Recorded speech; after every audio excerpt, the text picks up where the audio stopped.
Game. We would like to get the some comments from the team captains from the first regarding the game. Iran played really well. Their blocking, service, syempre, and yung floor defense nila, it worked really well. And they played as a team, so it's really hard for us to battle with them. And I think the most siguro yung pinaka makikita talaga na obvious na difference sa amin dalawa is the experience. Kasi they really hold tight sa last few points sa every sets, and medyo kami as an experienced team, medyo din kami nag-error. So siguro yun yung lesson na kailangan namin matutunan this game. Mr. Derry, some comments regarding the game.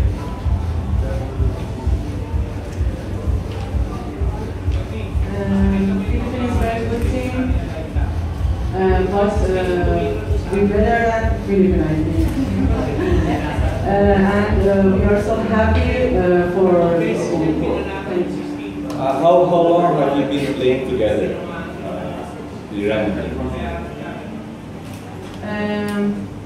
Maybe 3 months. Just 3 months. Do you have questions? Okay. Peter Paul. Peter Paul of Sports Radio. To Coach Abbas, I noticed. Sorry. Alyssa, I noticed that you had a little injury in the middle of, I forgot the round. What happened? Block, was it block? Yes po, sa block naman. But I think it's okay naman na. It's sweating lang, pero it's okay.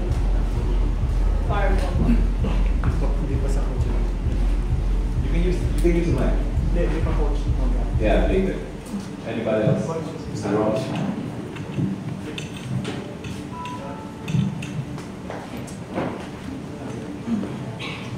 Thank you.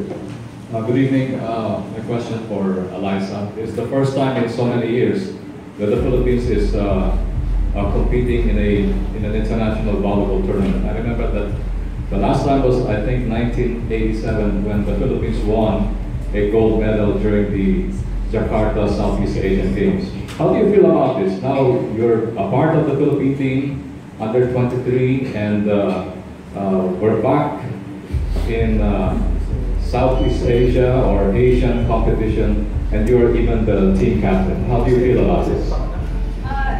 I'm really happy, and it's an honor to be part of the Philippine team.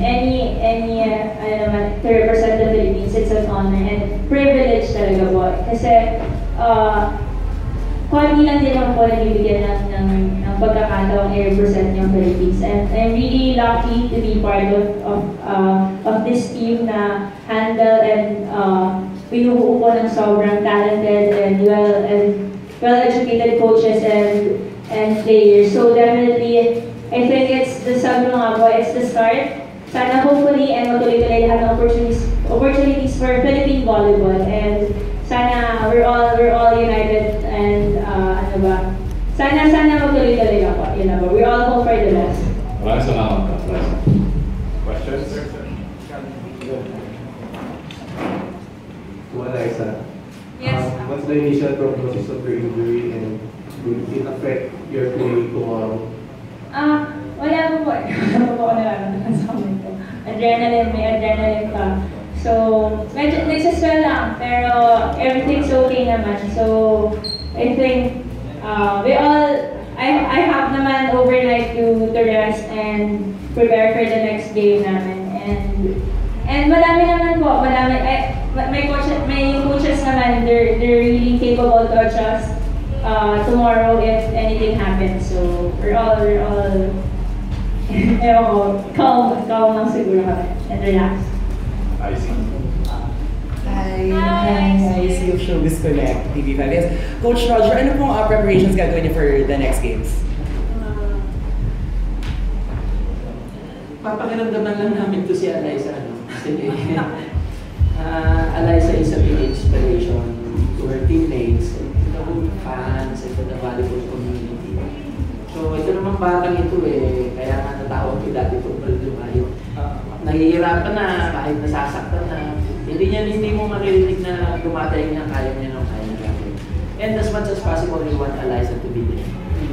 Kung sasabihin niya Eliza bukas na okay, tutuloy natin yan hanggang kaya niya. Ito naman it is. Though, meron naman kaming capable na may papalit sa kanya, but it's very different if Eliza is inside. Ibang-iba inspiration na nabibigay. Hello. Noel Chad, the Rivals. My question is for Coach Abbas. When the Philippines won the third set, what did they do differently and what did you do differently and how did you adjust this in the fourth set? Before I answer your question, first I want to say thank you to your cooperation, to your only spectator, we lose to your spectators. This match had a very good referees, especially line referees. I think it was a detailed lucky between first and second game. Your team fighting very well, but in the first and second set we was lucky. In the third set, I think my players win the match. For this reason they lose the third set. After they understand, we must continue. For this reason, we win maybe the match, but we lose to the spectators. This is very kind congratulations for this people in your country. Thank you. Peter again. Coach Barji Abbas, I noticed that most of your players come from different ball clubs, volleyball clubs in Iran. So do you have under 23 commercial league? Yes. As you know, we are performing volleyball in the Iran 8 years ago.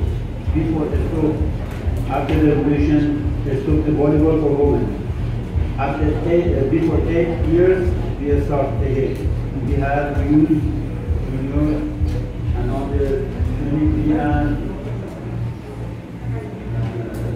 senior team for the women now.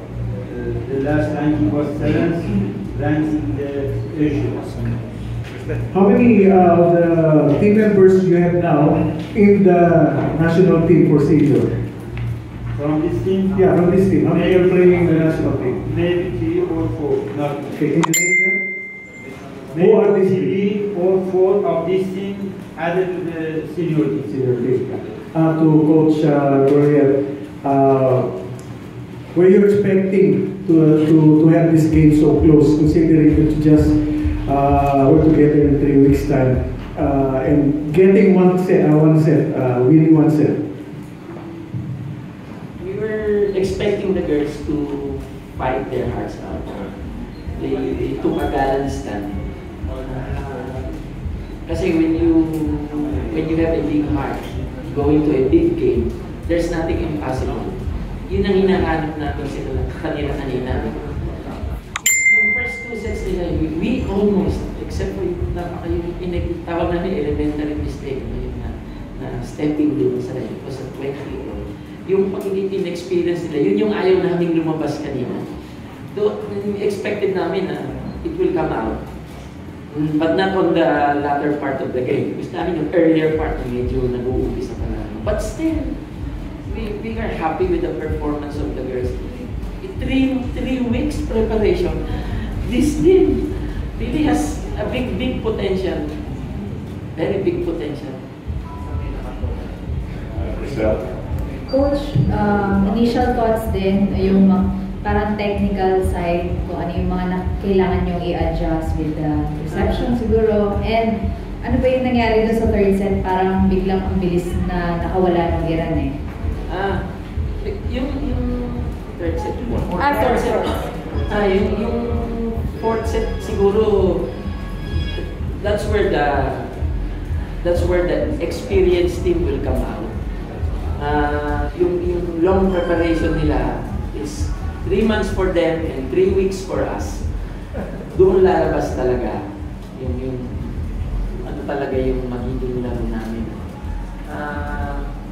We have so many net touches because here in the Philippines we are still using the touch net on the wide line.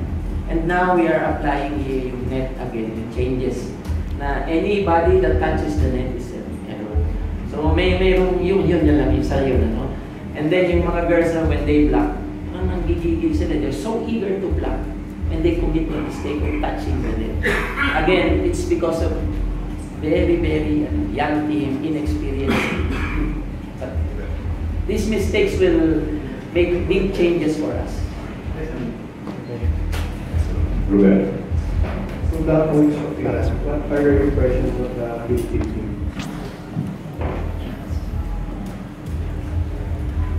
I said, we were lucky to win this match. Maybe it happens first, maybe 3-0 or 1.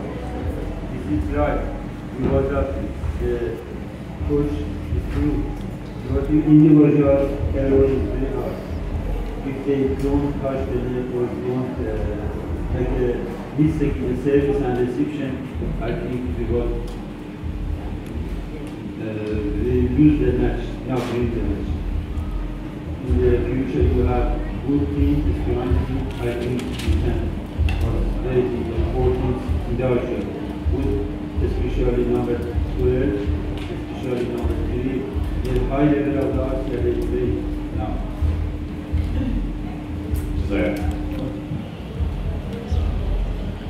Coach, medyo madami kayo errors today. Any comment on that?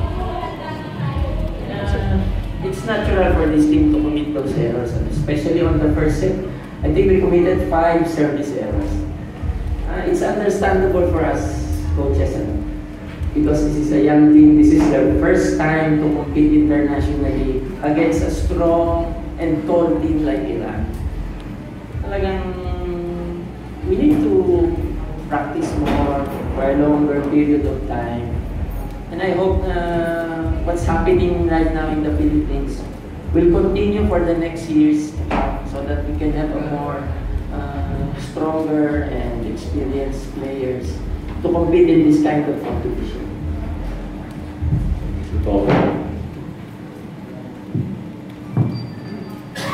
Liza, team captain of Bateneo and ngayon team captain of the Philippines. Di ba na yung role mo ay mas malaki na? Paano mo hinahandle yung role? Well, I can't say that it's much easier, but then I think we all play the sports that we love, so we definitely have common denominator inside the court and outside the court. So meron kaming something in common so hindi naman masyadong mahirap. And definitely iba-iba yung ugali namin, but those characters, we have yung nagagawa namin siya na parang may kanya-kanya rin kaming roles for the team. So, mahirap kasi we're not only thinking of a small community, but definitely it's really it's our country, so medyo mahirap, pero we're all willing to sacrifice on everything for the country. Every one of us naman. So it's much easier pag isipin mo na gusto nila mga kasama mo. Thank you. Okay. Coach, how big was Jaja Santiago's role today in being your tallest player? Or how key was her defense, and especially in some stretches, dinantanig game? She's a big factor for this team. Her height is really intimidating for any opponent for that matter. But her age and her experience is not that big enough for her talagang to dominate the front line. Maybe for the next 2 years, 1 or 2 years to come, it will be a big factor for us. Kung nakapaglaro lang yung sister niya, then we can have 2 formidable front players, middle blockers. Sa Jaja is 6'5", her sister is 6'2". Sana, but okay na sa amin tong grupo na to, no? They play with big hearts. Josiah. Coach, nabanggit mo yung mga namimiss mong players. Do you think it affected si Dindin wala, tapos yung Casilag late scratch? Hindi naman, ano. Kasi from the very start, hindi naman she never practiced for our team. So talagang we focus on this team. And makikita niyo naman, ano, we might not have that height except for Jaja. How I wish everybody would be as tall as the players of Iran. But you see, Filipinos are not that tall.